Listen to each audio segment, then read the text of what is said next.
Quando mi hanno chiamato per fare questo film, L'amore rubato, innanzitutto ho apprezzato tantissimo la sceneggiatura, perché non solo perché è scritta da una grande scrittrice, ma soprattutto perché non si vede nulla.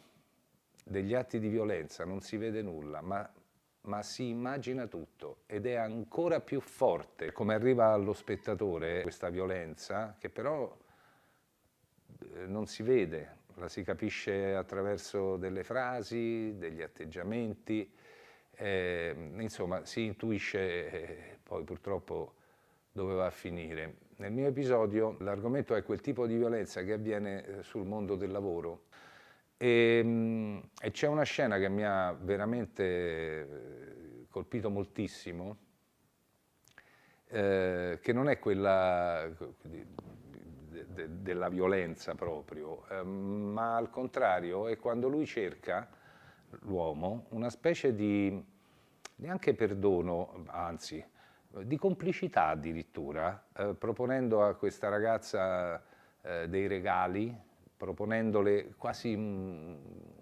quasi che per lui non fosse successo nulla. Non c'è proprio un minimo di consapevolezza di quando si fa una violenza che non è solo fisica, può anche essere verbale. Scusa un cazzo! Oh ragazzina, me l'ha detto lei, ma io mica sono sicuro, sai? Che ne so che non è stato un altro?